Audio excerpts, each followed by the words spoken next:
Artinya ketika abang-abang sekalian, bapak ibu sekalian, kawan-kawan sekalian percaya dengan kami, boleh izinkan kami untuk masuk ke dalam sebentar untuk Menjemput aja bang, menjemput.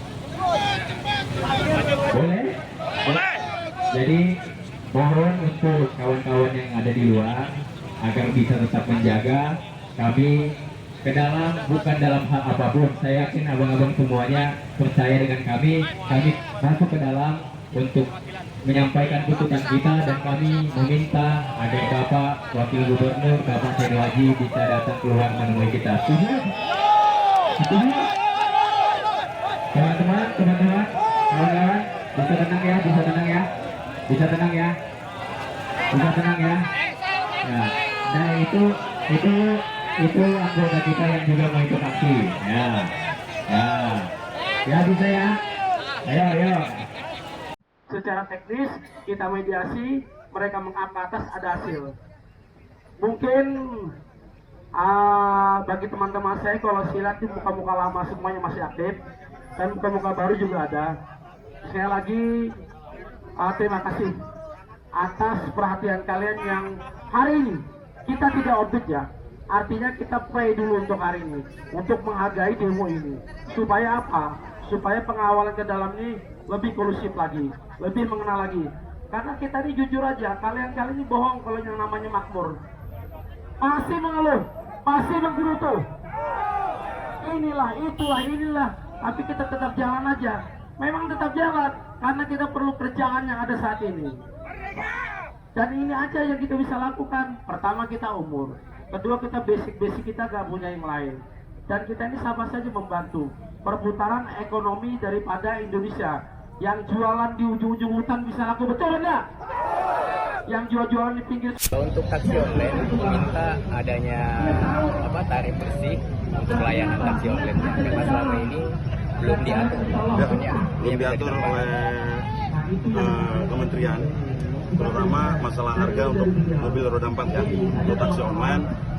Jadi tuntutan kami hari ini harapan kami adalah pemerintah mengatur regulasi untuk tarif dasar, tarif bersih yang diterima oleh driver. Nah, dan kami juga menuntut ke kementerian untuk semua harga itu dikembalikan ke daerah. Jadi daerah yang menentukan, jadi nggak semua itu sama, setiap daerah berbeda. Jadi yang menentukan adalah gubernur. Jadi gitu. Kalau gimana ada lagi? Spesifiknya bang, tadi saya dengar juga para gojek dapat 5.000. Ya, karena ada namanya program hemat itu. Ya, jadi mohon maaf, customer bayarnya mahal, tapi dapat dari kami para driver itu jauh. Contoh misal orderan itu 22.000 untuk jarak dekat 3 kilo 4 kilo, kami cuma dapat 12.800. Sangat jauh kan, lebih dari 20%. Makanya karena nggak ada, ya sisanya itu dipotong sama aplikator. Ya. Itu untuk roda 4 tuntutannya. Kedua, kita minta adanya evaluasi tarif untuk pelayanan pengantaran penumpang. Kalau kami bedanya dengan roda 4, kami sudah ada aturannya, tarif dasarnya. Cuma peraturan tersebut itu dibuat pada saat COVID. Artinya sekarang udah perkembangan beberapa tahun, udah 3 tahun, belum ada perubahan tarif lagi, sedangkan kenaikan biaya hidup semakin meningkat kan seperti itu. Dan juga ditambah lagi keluhan customer ini banyak, mereka mendapatkan potongan atau biaya jasa-jasa lainnya yang dibebankan kepada customer sehingga tarifnya menjadi mahal. Jadi setiap pengguna ojek online ini merasa bahwasanya udah berbayar mahal, tapi ternyata yang kita dapat itu tarifnya lebih murah kan seperti itu. Yang pertama, yang kedua meminta adanya tarif dasar untuk pengantaran makanan dan barang. Jadi kayak layanan GoFood, layanan GrabFood, itu selama ini tidak ada aturan tarifnya, sehingga aplikator semaunya membuat program untuk mendapatkan keuntungan yang berlebih.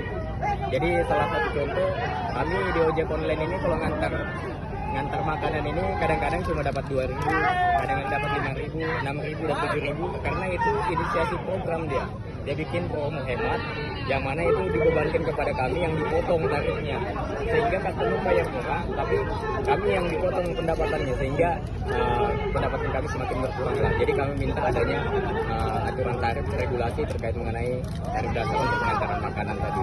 Yang ketiga, meminta ini akumulasi, artinya minta adanya undang-undang transportasi online.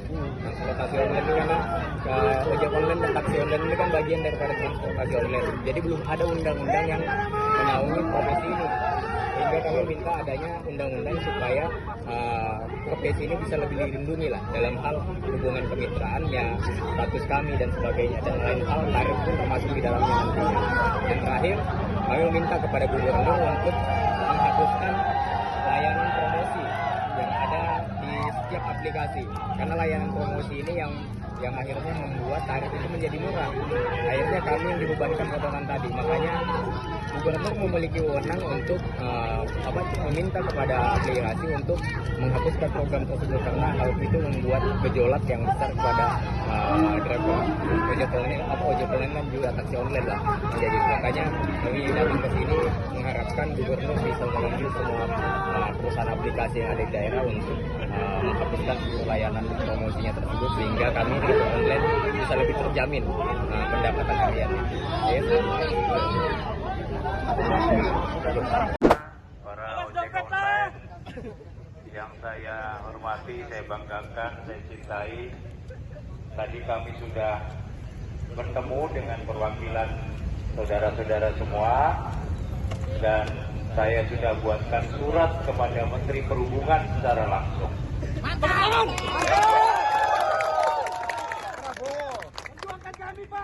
Besok pagi akan dibawa ke Jakarta, kita serahkan langsung ke Menteri Perhubungan. Ini bagian dari komitmen kami untuk bapak-bapak dan ibu-ibu sekalian, agar tarif yang didapatkan sesuai dan tidak dikurangi sedikit pun oleh para aplikator. Demikian bapak-bapak sekalian, saya tetap berharap bapak-bapak semua bisa bekerja dengan nyaman, memberi pelayanan kepada masyarakat Kalimantan Timur. Terima kasih para ojek online yang ada di kantor gubernur ini. Kita sudahi bersama dan kami berkomitmen untuk segera menyelesaikan permasalahan yang ada. Terima kasih. Assalamualaikum warahmatullahi wabarakatuh. Di kawasan pemerintah Provinsi Kalimantan Timur. Berarti untuk regulasinya SK-nya masih menggunakan SK gubernur sebelumnya, Pak? Ya, tentu saja pakai SK tersebut, dan memang kita mengacu kepada regulasi dari pemerintah pusat. Dan tadi hasil audiensi kita juga akan membuat surat kepada Menteri Perhubungan yang besok kita akan kirimkan supaya bisa menerbitkan undang-undang dan tidak rancu, agar para aplikator tersebut bisa sama-sama mengikuti aturan main yang ada di Indonesia. Pak, satu yang disoroti tadi Pak soal promo hemat tadi, mungkin bisa penegasan untuk ke aplikator karena kan ini berdampak sama driver tadi itu Pak. Ya, kita juga mendukung supaya tidak ada lagi kegiatan promo-promo yang membuat para driver sangat kehilangan penghasilannya. Nah, ini juga disepakati bersama oleh aplikator, oleh driver, dan tentu saja nantinya juga tarifnya tidak memberatkan masyarakat secara umum. Pak,